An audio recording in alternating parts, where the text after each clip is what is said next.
Gente, bom dia. Muito bom estar com vocês essa manhã. E como o Renildo já disse, eu espero que vocês participem. E meu estudo hoje, né, eu espero que não seja muito repetitivo para vocês, mas eu acho que vale a pena a gente ainda permanecer no assunto do projeto 2025, tá? A gente teve duas apresentações com o Ancião Tabo e eu imagino que vocês tenham assistido já, tá? Eu não sei se alguém aqui ainda não assistiu, mas talvez vocês querem dar um feedback no chat rapidamente aqui, se vocês assistiram. Em, Tivemos dois estudos. Além desses dois estudos, eu também dei um estudo no depois do primeiro estudo do Ancião Tabo, dando um resumo, não, do que ele tinha apresentado. Ou seja, a gente já está com em torno de três estudos acerca desse assunto. Então, correndo o risco de se tornar redundante, eu ainda quero permanecer nesse assunto, porque eu acho que é um assunto amplo e que ainda não se esgotou. Então, temos aqui uma pessoa que não assistiu, o restante parece estar bem familiarizado, então, com o assunto, tá? Então, conto muito com a participação de vocês. Ehm,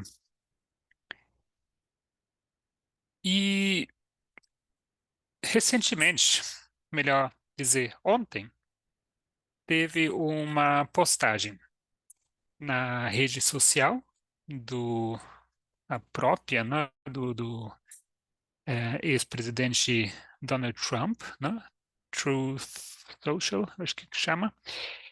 E lá ele postou uma declaração com respeito, né, a, ao projeto 2025.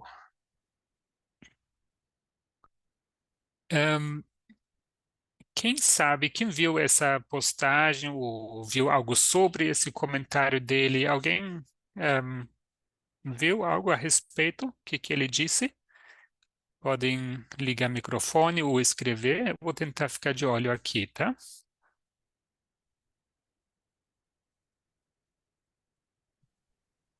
Gaby, lo que, Matias. lo que eu li es que Eli se distanció da estructura de ese movimiento, inclusive faló que no estaba de acuerdo, inclusive que era ridícula algunas cosas que estaban allí escritas. Uhum. Sim, exatamente. Mais alguém viu alguma coisa? Queria muito que todo mundo participasse, tá? Eu vou dar o tempo para vocês se manifestarem. Sei que todo mundo aqui tem opiniões, acompanha, né? Notícias e tudo. Marcos disse que não viu nada e Matias disse que ele se distanciou, né? E não concorda com algumas das políticas. Mais alguém viu alguma coisa? Talvez acrescentando por que que justamente agora ele se posiciona. Talvez alguém possa comentar, sem ser o Matias.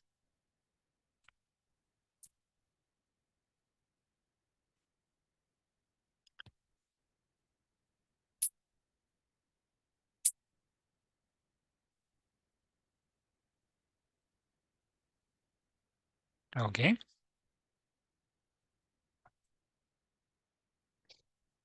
Eu vou ler aqui o que ele escreveu, tá? O Trump ele disse o seguinte: não sei nada sobre o projeto 2025, tá? Não tenho ideia de quem está por trás dele. Não concordo com algumas das coisas que eles estão dizendo. E algumas das coisas que eles estão dizendo são absolutamente ridículas e abismais. Desejo sorte a tudo o que eles fizerem, mas não tenho nada a ver com eles. que vocês pensam sobre essa declaração dele? Alguém, por favor. Gabriel, Renildo. o Donald Trump, assim como o Bolsonaro, a gente sempre faz esse paralelo, eles têm a facilidade muito grande de mentir, de sair assim por fora de comentários que prejudiquem eles. Então, assim, a gente sabe que, eu acredito que ele saiba, sim, ele está simplesmente, é uma forma dele sair de pessoas que estão atacando ele, provavelmente os democratas, e eu acredito que ele saiba, assim, eu acredito que isso prejudica ele se ele se declarar a favor desse projeto, no momento, que eu penso. Muito bem, obrigado, Renildo. Mais alguém? Por que ele decide a se distanciar e por que agora? Ehm, e será que ele realmente não sabe nada sobre esse projeto? Quem mais tem uma opinião?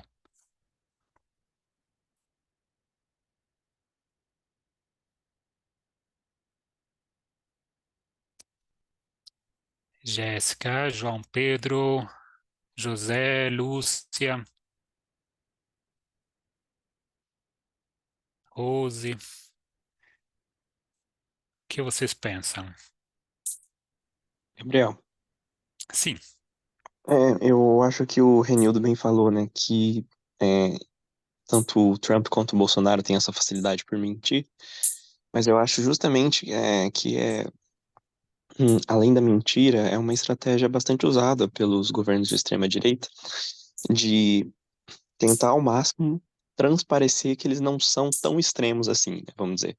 Então a estratégia política é bem assim, ó, a gente só tá fazendo o que a gente deve, é uma missão que a gente tem. O país não pode ficar dessa forma, a gente tem que resolver essa situação, então por isso que a gente está agindo dessa forma.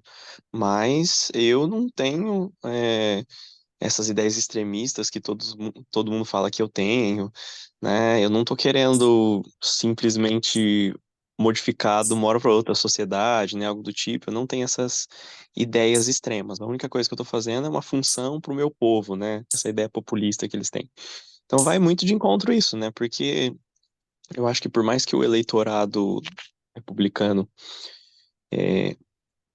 já tenha opiniões bastante extremistas, eu acho que essas ideias mais extremas elas são mais facilmente implementadas depois que a pessoa já está no poder e pouco a pouco ele dá esse teor de necessidade. Ó, a gente, por exemplo, a gente vai ter que fazer o projeto 2025 porque senão a gente não vai conseguir governar, a gente não vai conseguir é, realizar aquilo que a gente se propôs a fazer. Então, esse tipo de medida vem nessa ideia de que vai ser a única forma necessária da gente conseguir governar. Né? É bastante disso. muito obrigado, João Pedro. Muito bem, explicado. Carolina? Ele diz essa música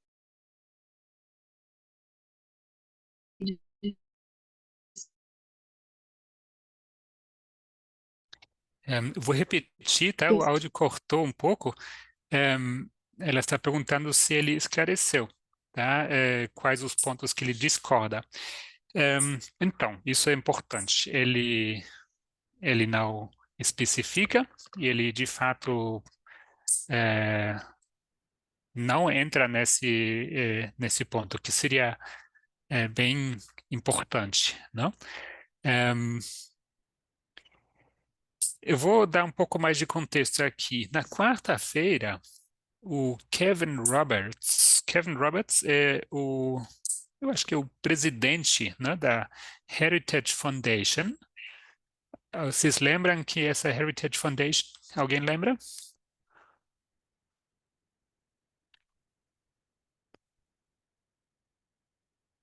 Escrever aqui, Heritage.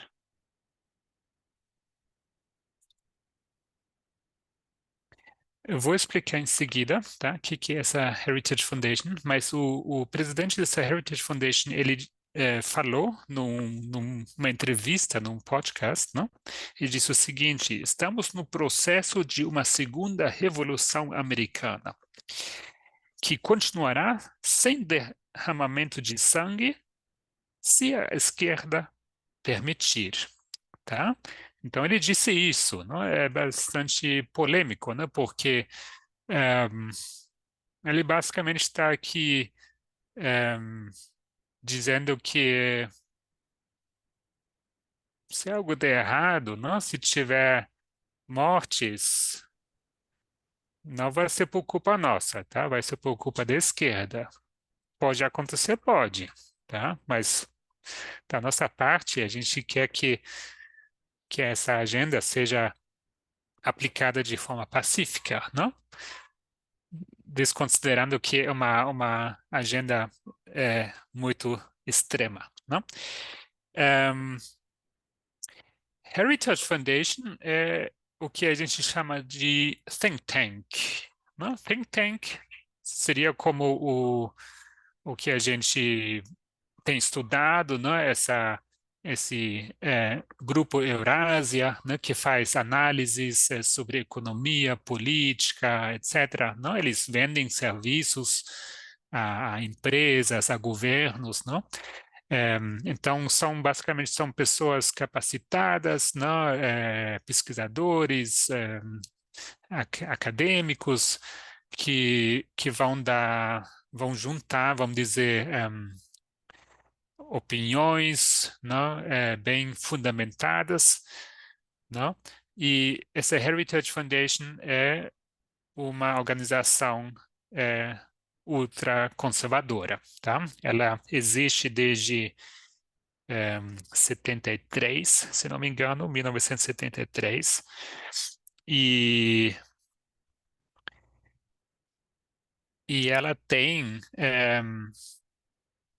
publicado regularmente um, um livro, né, que eles chamam de Mandato pela Liderança, o Mandato de Liderança, tá? Então, é um guia, né, vamos dizer, um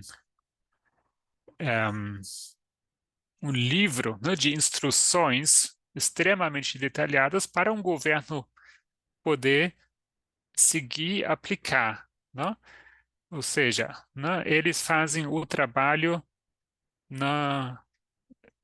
em detalhe, né, de como um governo conservador deve agir para poder colocar em práticas, né, os objetivos conservadores, tá?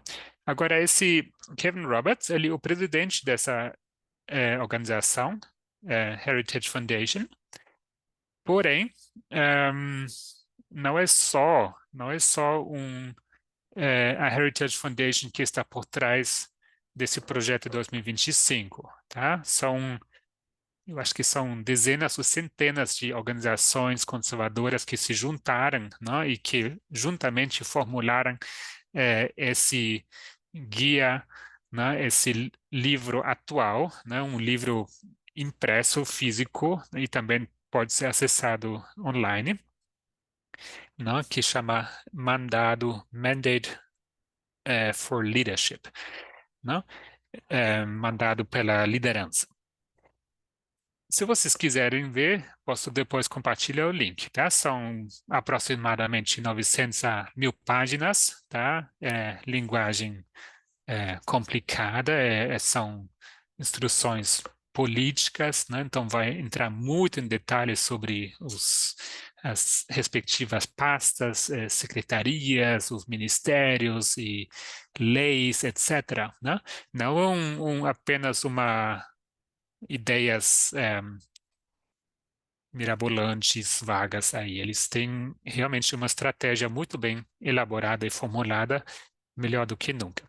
Agora, Trump diz que ele não faz ideia, né, quem está por trás desse projeto e não tem nada a ver com eles, tá? Difícil de acreditar de fato, porque no governo dele, né, em 2018, a Heritage Foundation havia publicado, né, que o governo Trump, né, já havia implementado, se não me engano, quanto que era? Deixa eu abrir aqui para não falar errado. Trump, o governo Trump, eles publicaram aqui, né, abraça as recomendações de políticas da Heritage Foundation, né? Então, o próprio governo do Trump, né, o governo passado, usou, né, então a então publicação deles, não? Que eles haviam publicado para esse mandado. Então, dizer que ele não sabe de que está se tratando seria assim muito difícil acreditar. E isso ele colocou aqui. A Heritage Foundation é um think tank conservador norte-americano com sede em Washington, D.C.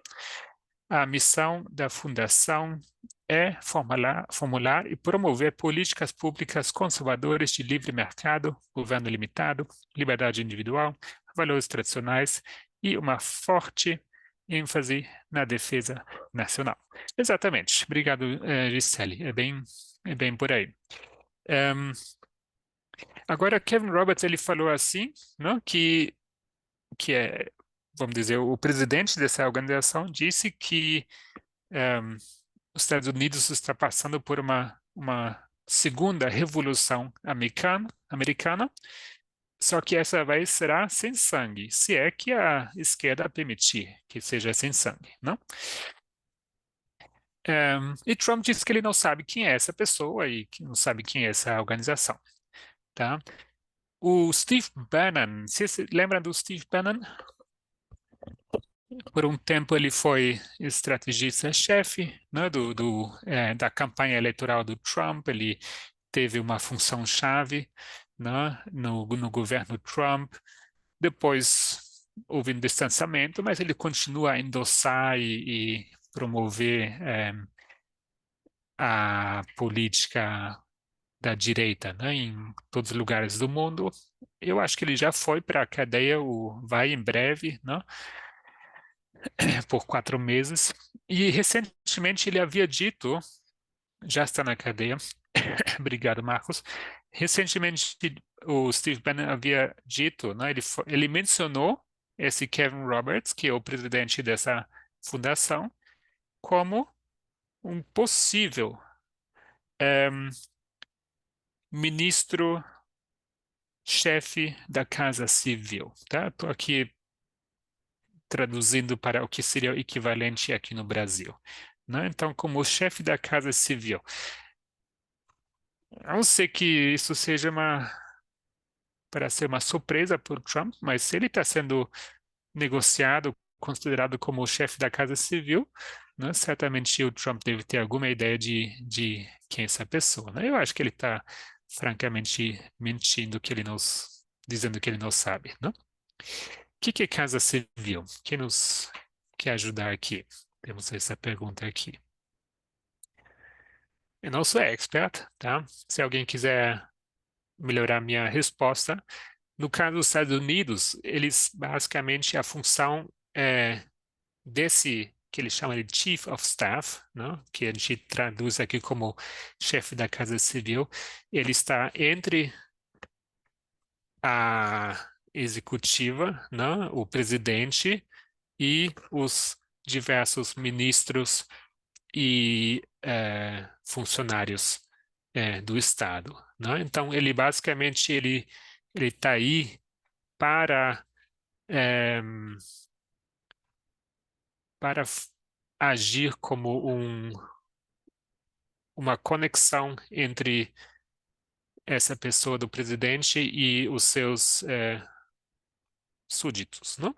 Então, basicamente, ele tem uma função mais nos bastidores, né, de implementar, traduzir basicamente essas políticas, estratégias, né?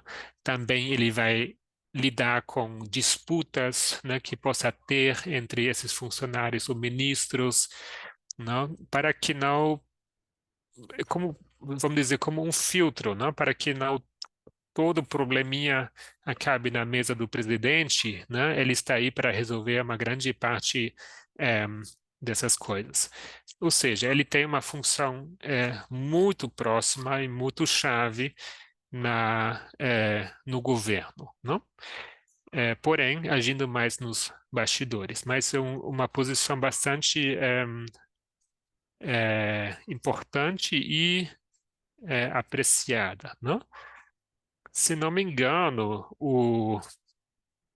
qual era o nome do advogado do Trump que recentemente foi depor contra ele no processo? Me foge da memória agora o nome.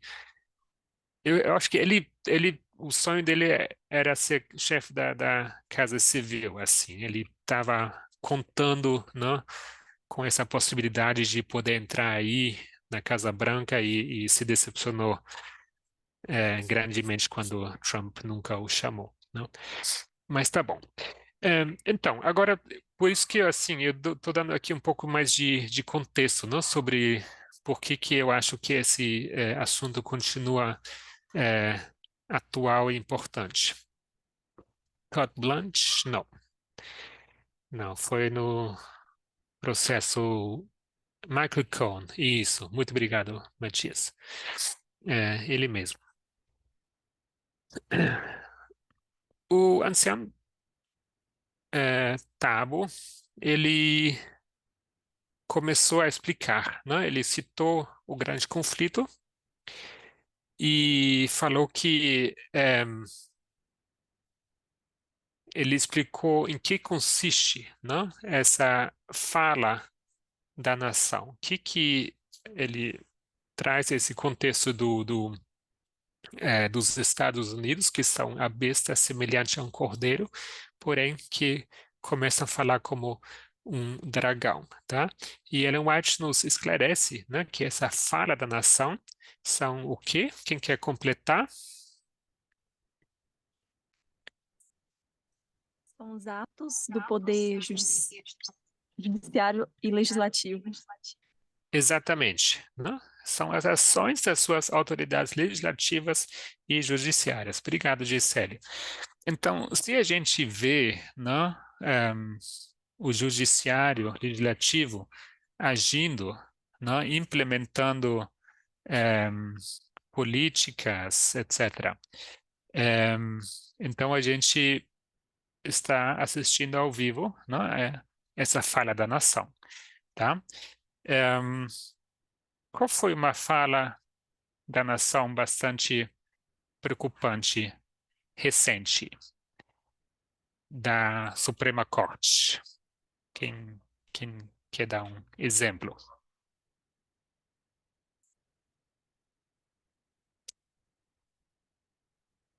Carolina.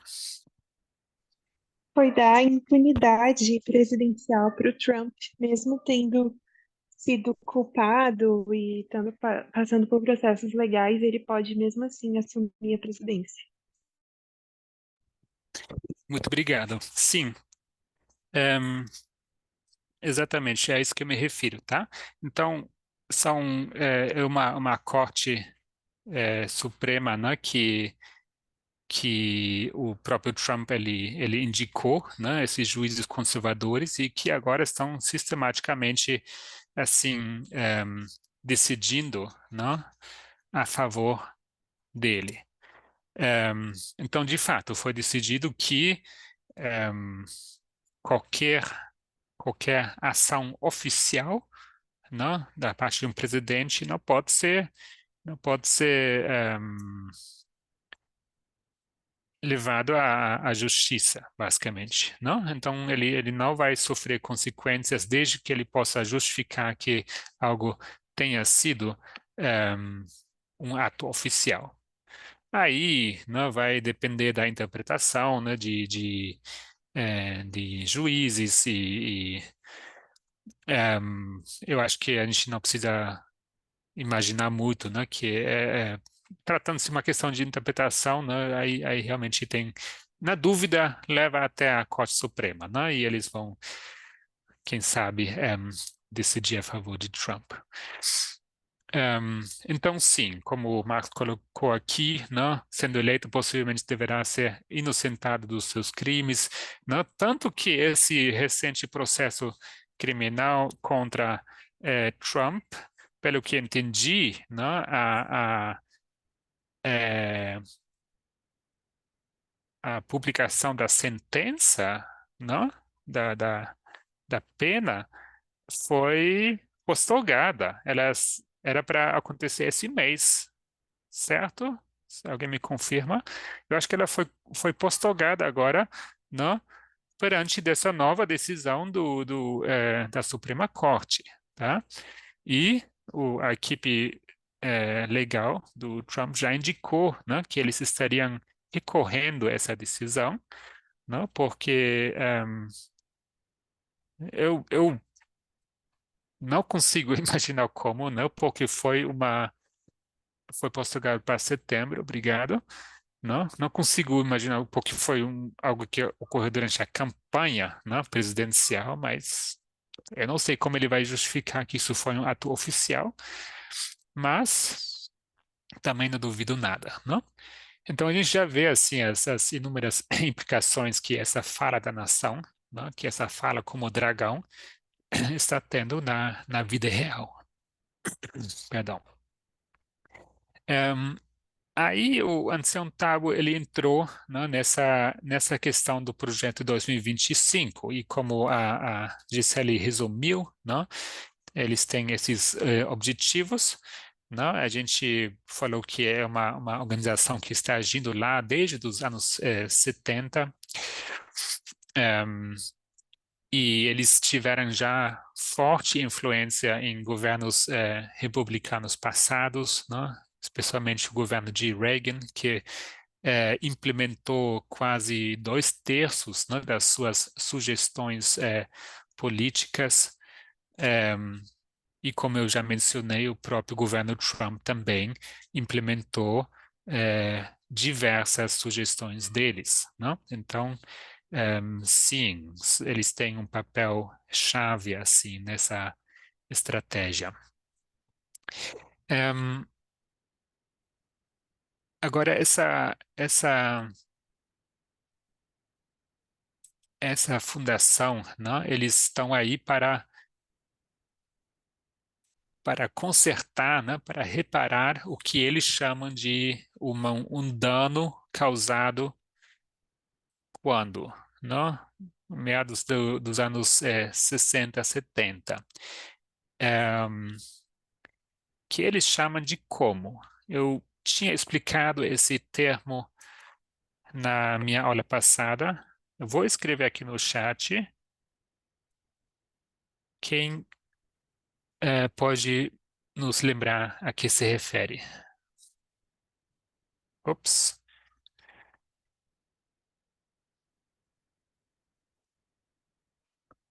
Escrevi errado, gente. Vou escrever de novo. The Great Awakening. Agora sim.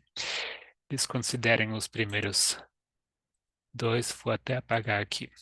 Quem me ajuda a explicar esse termo? E por que ele é diferente de awakening? Certamente não é tão diferente, mas eles fizeram questão de fazer um jogo de palavra aqui.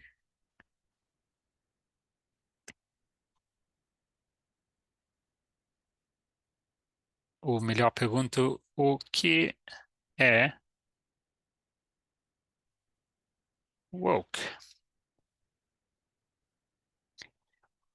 Quem sabe nos explicar?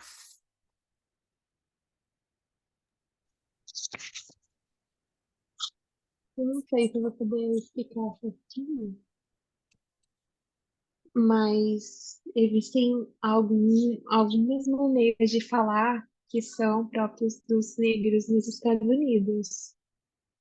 E esse woke seria como um trocadilho, como uma forma de dizer acordado, que No inglês normal seria awake, né? A-W-A-K-E. E ele woke, né? Tipo, se a gente for ver assim como são os verbos conjugados no inglês, dá para entender que também tem a ver com awake, mas não é uma palavra assim correta, padrão, né, do inglês. E aí, esse woke é usado para mostrar como esse acordado, mas no sentido de quando você está consciente, quando você consegue enxergar as.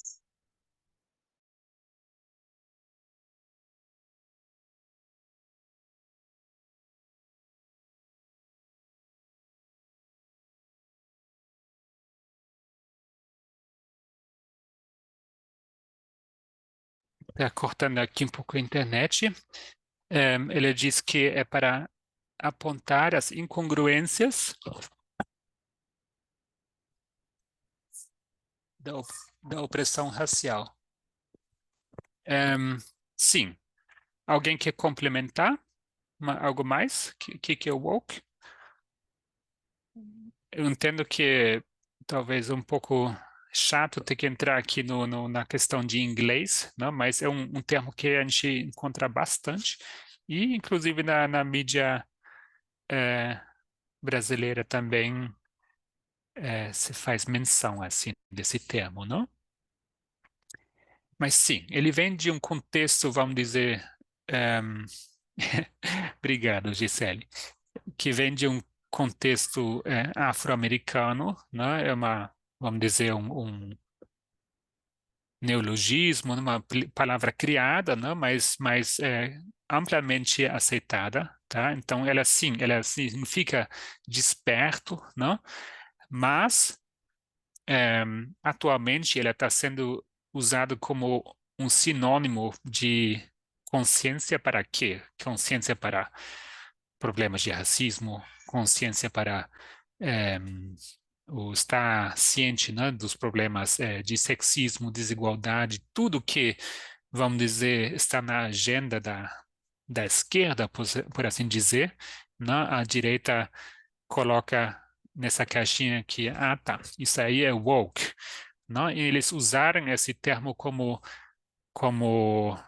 um sinônimo para tudo aquilo que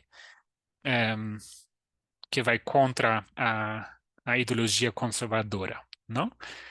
Em, eu espero que tenha dado para entender mais ou menos a que se refere. Então, tanto que eles fazem esse trocadilho aqui, eles seria The Great Awakening, o grande despertar, né, que é um termo da história religiosa dos Estados Unidos, né? A gente sabe que o movimento dos mileritas, né, ele acontece nesse tempo do o grande despertar, onde há várias igrejas sendo que nasce nesse tempo, não? Que que tem assim como nunca, não? Um crescimento das igrejas, onde muitas pessoas começam a levar a sério, não? E tanto que o movimento milerita ele entra nessa onda desse grande despertar, né? As pessoas realmente acreditando que Jesus está prestes a voltar, né? Então, esse grande despertar, ele é um termo estabelecido. Vocês podem pesquisar no Wikipédia ou onde for, né? Um termo. Aí, eles basicamente usam essa palavra, o grande despertar, mas não o grande despertar religioso, o grande despertar, né, da agenda LGBTQIA+, a grande despertar de acusar que o racismo é sistêmico, etc. Não? Então, é basicamente, vamos dizer, do ponto de vista conservador, esse grande despertar é o grande despertar ruim, né, que vai contra toda a agenda conservadora. Tá? Então, eles identificam, né, que esse grande despertar, eu vou chamar de grande despertar progressista, da esquerda, né, aconteceu desde os anos 60, 70 em diante, né, que justamente quais os marcos a gente coloca ali, quem nos lembra?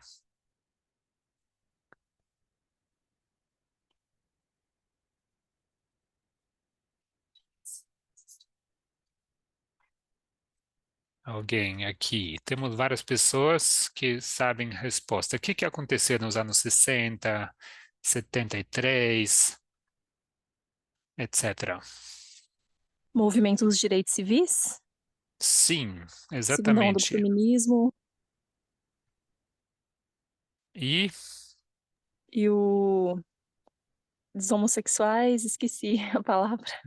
sim, muito bem, Gisele, né? Então a gente tem segunda onda do feminismo, a Stonewall. gente Stonewall, né? Em, Roe versus Wade, né? Direitos para o aborto, né? Então tudo isso para eles é que eles chamam de o grande despertar da esquerda, vamos dizer, tá? Eu criei essa palavra aqui para não complicar com o inglês, não? Então eles veem que essa fase tem sido problemática, não? Tem deixado os Estados Unidos, no ponto de vista deles, em grandes problemas, né? Porque a gente sabe que eles entendem, né, que vamos dizer eles veem uma correlação direta entre, né, essa obediência literal à palavra de Deus, né, a palavra escrita, né, da forma como eles a interpretam, né, e o sucesso, a decadência da nação, não? Então eles dizem que, tá vendo, não? Essas políticas vão todas contra Deus, né? Então a gente está em declínio, não? Então realmente essa essa é a motivação por trás dessa fundação, né? Dessa Heritage Foundation, né? Eles querem reparar esses danos desse grande despertar, né? Em, então, por isso que eles têm essa estratégia. E talvez só para recapitular, vocês lembram que tem quatro em, pilares dessa estratégia deles, tá? Primeiramente, eles têm uma agenda política muito bem detalhada. Segundo, eles usam um banco de dados, tá? Como se fosse um LinkedIn, não? Uma rede social onde as pessoas podem se registrar e não é qualquer um, são só pessoas que são ideologicamente alinhados, não? Com ideias conservadoras. Basicamente, seria um banco de dados onde o próximo governo pode apenas chegar e escolher tal posição, vamos pegar tal pessoa, então, porque tem todos os credenciais necessários, não? Ehm, Terceiro, eles têm uma plataforma, perdão, uma plataforma de ensino, tá? Um EAD, um ensino à distância, tá? Uma plataforma muito bem organizada, onde as pessoas que querem fazer parte desse banco de dados, né, podem se capacitar, né, com a ideologia conservadora, né, que então eles têm cursos, vamos dizer, têm certificados, etc., tá? E isso seria o terceiro pilar. E o quarto seria um guia detalhado para os primeiros 180 dias do próximo governo, tá? Então, eles têm realmente um guia que explica passo a passo o que o governo deve fazer nos primeiros 180 dias, tá? Porque esse número, os primeiros 100 dias, entendem-se como sendo decisivos, né, para um governo, para o sucesso. Tanto que, quando Trump assumiu, foi um dos grandes problemas, que ninguém, nem a equipe dele, nem ele mesmo, de fato acreditaram que poderia ganhar, tá? Então eles chegaram mal preparados e, né, esses inúmeros funcionários, né, da administração anterior que estavam por todas as partes do governo, né, dos diversos ministérios, muitas vezes ainda funcionaram como um freio, né? De fato, se rebelando contra certas políticas extremas do Trump, né? Então, essa resistência veio das próprias fileiras, muitas vezes, quando o Trump tentou implementar algumas políticas dele. Então, essa vez não, tá? Essa vez eles querem substituir por completo, né, qualquer funcionária que poderia estar não alinhado com essa agenda, tá? Então, esses são os 4 pilares, tá? Quais são os grandes objetivos? Também são 4, não? Restaurar família, né? Restaurar família, vou acrescentar aqui a família tradicional, não? Como uma peça central da vida, né, da sociedade americana e proteger as crianças, tá? E a gente ainda vai ver o que significa isso. Eles querem também, como segundo objetivo, né, desmantelar o Estado administrativo, ou seja, eles querem diminuir, né, a influência do Estado. A gente chama isso de Estado pequeno, né? E terceiro, querem também defender a soberania, né, da nação. Então, isso diz respeito às fronteiras, né, políticas de imigração, etc. E por último, também querem fortalecer os direitos individuais constitucionais, né? Aí que entram questões de porte de arma, liberdade de expressão, etc., né? Então, vocês conseguem encaixar isso nos assuntos atuais que a gente está estudando.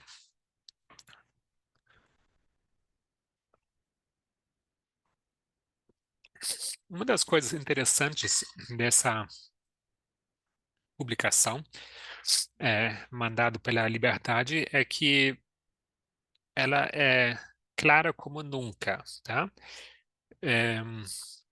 Não deixa muito lugar para interpretação, tá? Eles são muito explícitos sobre o que pretendem fazer e mudar e implementar, tá?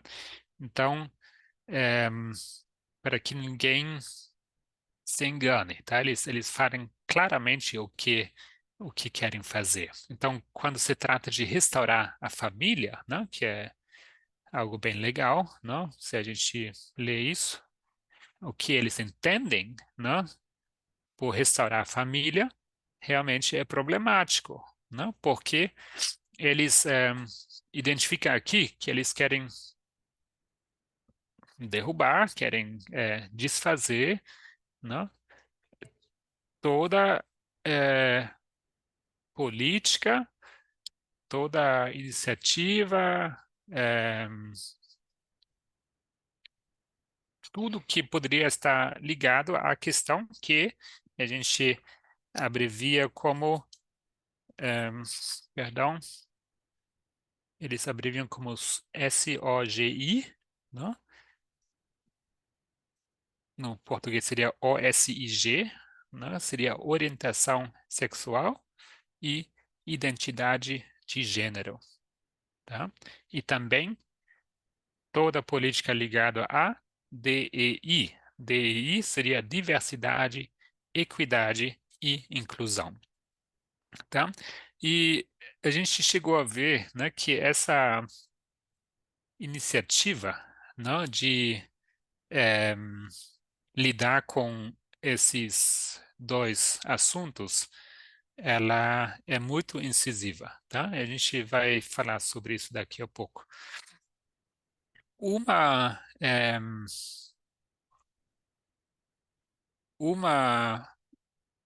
medida, né, que eles dizem que eles querem tomar seria proibir ou criminalizar a pornografia, tá? Quem lembra? A gente falou sobre isso no nosso estudo passado. O que significa, nos termos deles, né, nos termos do projeto 2025, o que significa criminalizar pornografia?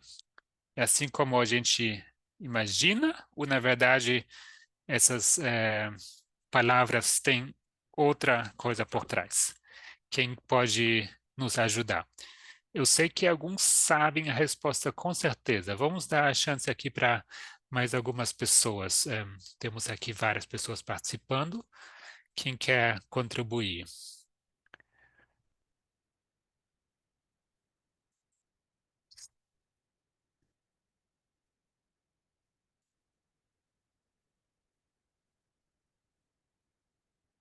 O que significa proibir ou criminalizar a pornografia nas palavras de projeto 2025? Como eles definem pornografia?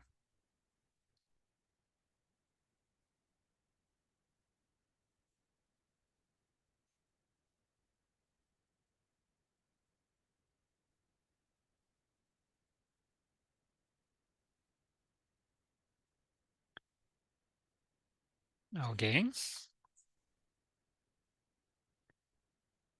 Bom, então vamos lá. Não é bem pornografia como talvez vocês vão encontrar definido num dicionário, tá? Para eles, o que entra no termo pornografia, né, seria ideologia transgênero, tá? Então, veja bem, assim, então eles estão falando aqui, tá? Então, exploração e sexualização de crianças, etc., né? Mas, no meio disso entra ideologia transgênero, tá? Então, imagina que, de repente, pornografia é criminalizada, né? E só que, né, os termos, né, termos jurídicos precisam ser definidos, né? E eles estão assim definindo que é, ideologia transgênero, né, o um seria um conteúdo pornográfico, né? Eles querem penalizar isso,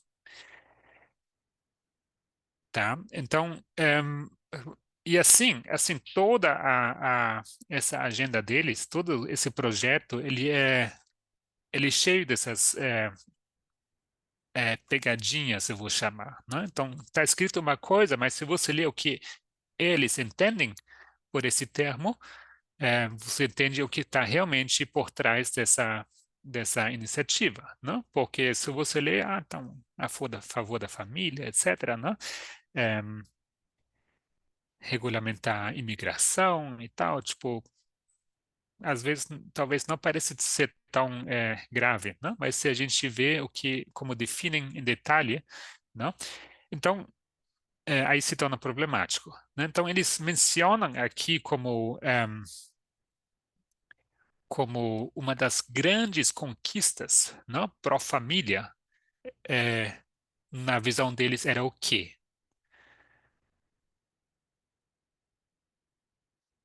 Quando foi derrubado Roe versus Wade, não? Então, para eles, isso foi uma grande conquista pró-família, né? Então, toda essa agenda pró-família, então, ela vai contra os direitos de aborto, ela vai contra ideologia transgênero, etc., né?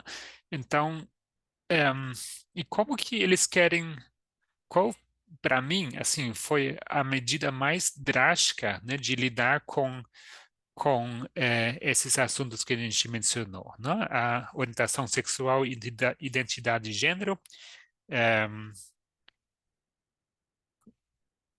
como que chama outro?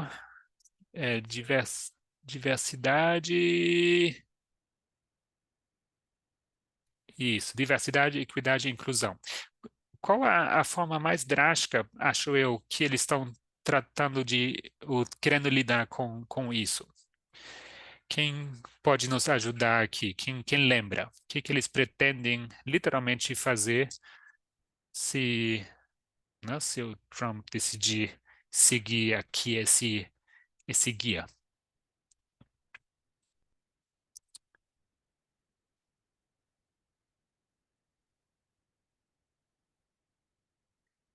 Talvez vou pedir aqui ajuda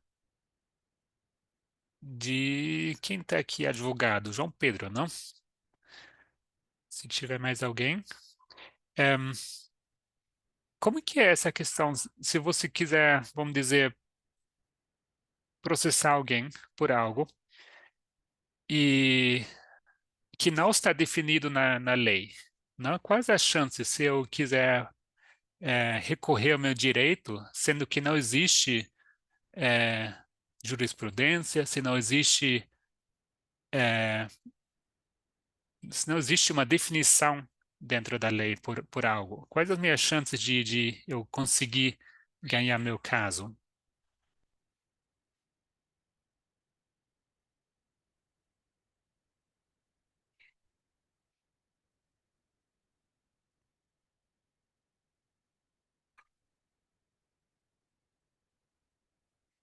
Uma das medidas, né, que eles propõem aqui é literalmente, né, apagar toda a terminologia, tá? Toda a terminologia das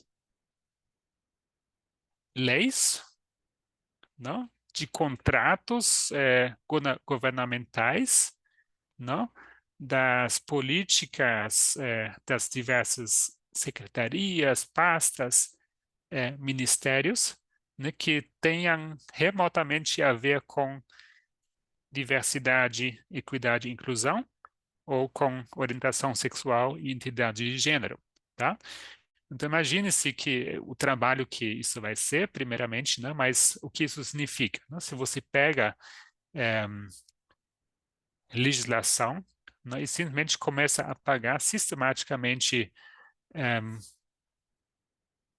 esses termos, ou seja, não tem mais como você recorrer na justiça por discriminação de gênero, porque simplesmente não existe mais essa definição no linguajar jurídico, tá? Isso é uma proposta deles, tá? Então, é basicamente um retrocesso gigantesco, porque eles se colocaram na bandeira, né, que eles querem eh, consertar esse dano desse grande despertar, ou seja, querem basicamente reverter, né, o que nós chamamos de conquistas, né, desses movimentos dos direitos civis, pró-aborto, etc., né? Então, para vocês entenderem que eles literalmente estão propondo isso, né, de desfazer isso. Então, se antes da década 60 não tinha como você processar, como recorrer pelo seu direito, né, eh, de não ser prejudicado por questão de gênero ou de raça, né? Isso foi uma conquista, né, que esses movimentos trouxeram, né? Agora sim, tem como recorrer, porque existe legislação para isso. Esses termos são estabelecidos, né, dentro da, do mundo jurídico, né? Agora, se você remover esses termos, você está basicamente como era antes, né? Não tem mais como, você pode recomeçar a sua luta pelos direitos, não?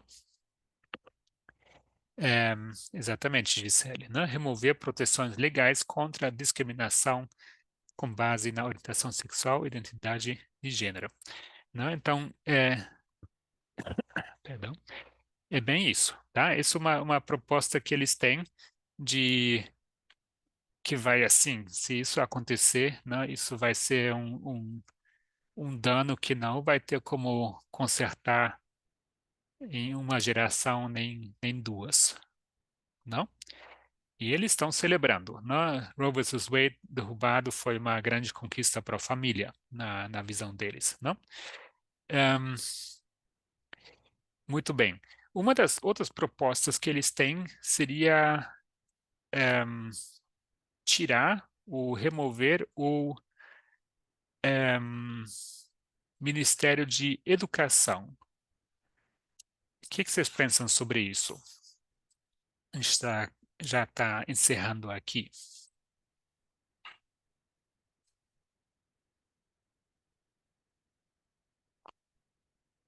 Ministério de Educação.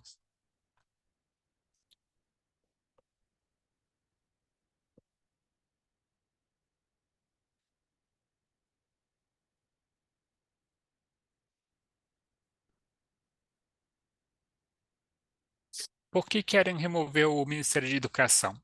Então, na visão deles, não, esse ministério, não, que é um órgão federal, não,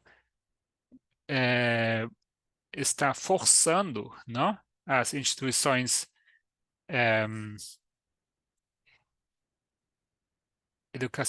educativas, não, de implementar a agenda política da esquerda, tá? Então, eles dizem que quando chega o governo federal e obriga, não, as instituições de ensinar sobre certos assuntos ou de criar cotas, não, raciais ou cotas de gênero, ou de criar programas para apoiar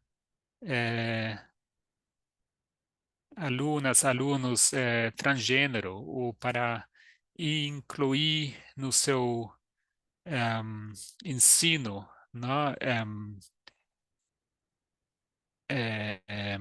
história sobre o racismo nos Estados Unidos, ou sobre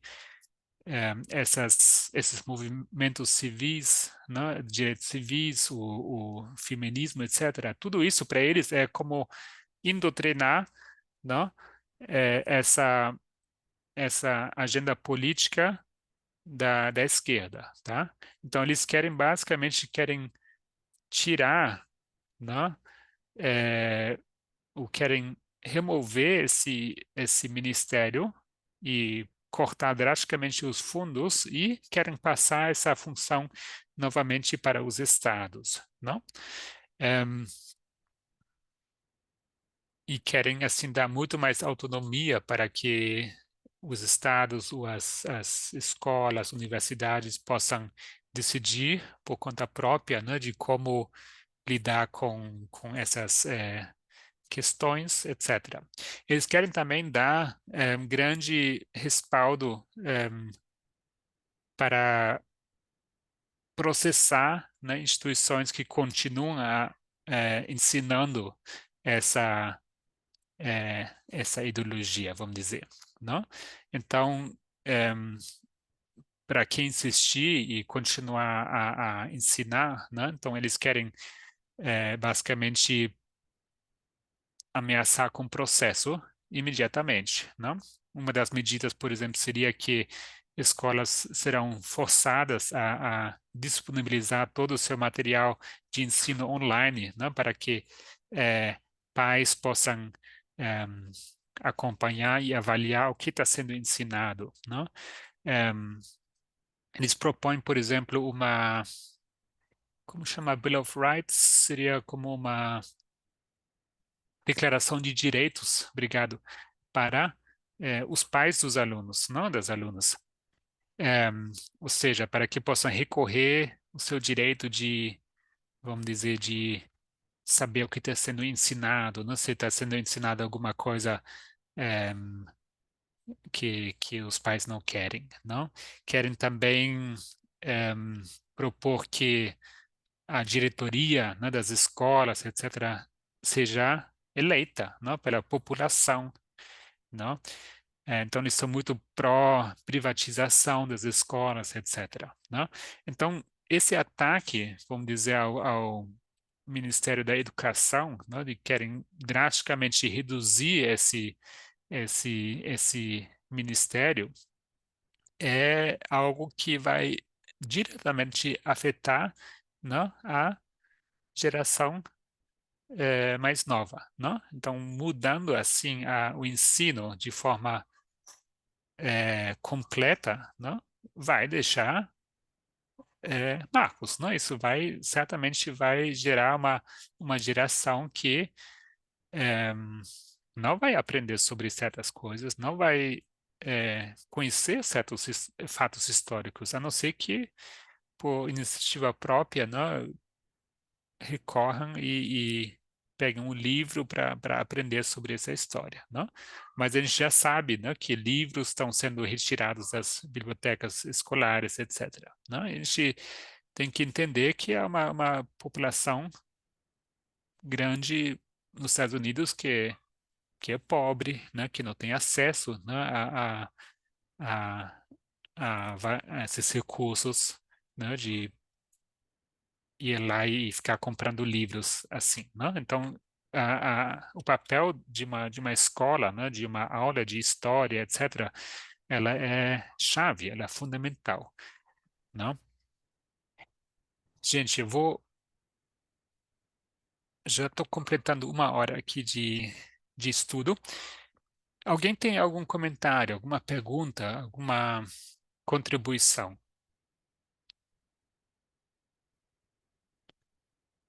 Vocês querem falar alguma coisa? Você quer falar? Você quer falar aqui? Internet está ruim. É, eu acho que tem a ver muito com. Você estava falando sobre o woke, né? E para mim ainda tinha mandado alguns artigos sobre o Stop or Woke Act, que é a lei contra para parar o woke, que era proposto pelo governador DeSantis da Flórida. Mas ele também mostrou um artigo de como esse Stop Woke Act ele está ficando cada vez mais impopular e a Flórida está tomando um lugar assim de estar um pouco mais neutra com relação a isso. E uma das coisas que esse projeto de lei propunha era que as crianças não poderiam não poderiam ensinar para essas crianças coisas que as deixassem envergonhadas do passado histórico delas, que fizessem elas se sentirem culpadas ou envergonhadas por serem brancas, por exemplo, ou por serem homens. Se vitimiza. Obrigado. Sim, isso é muito importante. Se vocês forem ler essa publicação, né, esse Mandado pela Liberdade, vocês vão ver que eles constantemente usam, né, termos como se fosse em prol dos direitos civis, né? Só que eles revertem, vamos dizer assim, essa questão de quem que é a vítima. Então, eles usam expressões como tipo, a gente não vai mais permitir discriminação, a gente vai processar por não, discriminação racial, etc. Mas de quem? Não? Dos brancos, no caso, não? Então, eles estão dizendo assim, tipo, que ensinar sobre Estados Unidos sendo um país onde existe racismo sistêmico, não? É uma discriminação contra os brancos, não? E assim com todos os outros assuntos que a gente mencionou aqui. Então, ensinar sobre ideologia transgênero, né, é como uma discriminação de gênero contra quem é hétero, né? É como a gente vê cada dia aqui no Brasil também, né? Essa questão de tipo, tá, e os direitos do homem? E por que não existe um dia do homem, etc., né? O dia do pai e assim vai, né? Esse argumento, vamos dizer, eles estão levando muito a sério isso e estão assim criando disso uma agenda política, né? De, vamos dizer, na palavra deles, eles dizem que tá, a gente vai reparar, consertar o dano desse movimento woke, mas não é assim que eles dizem que a gente vai apagar os direitos civis. É apenas uma nova leitura dos direitos civis, né? São direitos civis, né? Mas para quem? Para quem defende valores conservadores, né? A gente vai defender os direitos civis, né? De quem defende assim valores tradicionais, né? A família tradicional, etc., né? Então tem que ter muito cuidado, né? Quando a gente lê esse material que eles o tempo todo estão argumentando, vamos dizer, instrumentalizando esses, vamos dizer, o que para nós seria as nossas conquistas, a nossa agenda, né? Eles pegam as nossas palavras e as invertem como se fosse tipo, tá, então a gente contra a discriminação dos brancos, a gente contra a discriminação dos homens, etc. Não? Estou aqui parafraseando um pouco, né? Então, é por aí que vai essa agenda, tá? Como eu disse, né, essa agenda tem em torno de 1000 páginas, né? Então, é claro que tem muito mais a falar sobre isso. Eu queria muito que alguém pudesse também dar continuidade sobre esse assunto. Eu acho que é um assunto que merece atenção e espero que tenha sido proveitoso, né? Se não tiver mais nenhuma pergunta ou contribuição, eu vou encerrar o estudo aqui. E também já convidando para o nosso momento de oração, pedidos e agradecimentos em seguida, tá bom? Se ninguém mais quer falar, a gente pode encerrar com oração agora, tá bom? Os convido então para se ajoelhar comigo.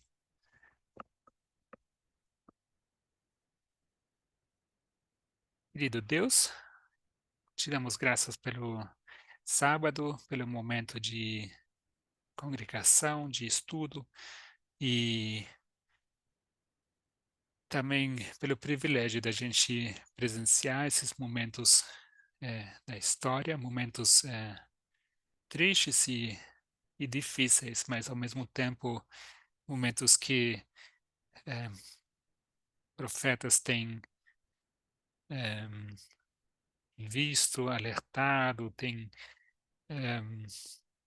almejado presenciar. E nós estamos aqui e as coisas vão acontecendo de forma rápida, assim como já foi dito, e ainda assim a gente luta para entender e acompanhar o que está acontecendo. Pedimos que continue a nos instruir, acompanhar e que possamos aproveitar bem o tempo que temos. Assim agradecemos o nome de Jesus. Amém.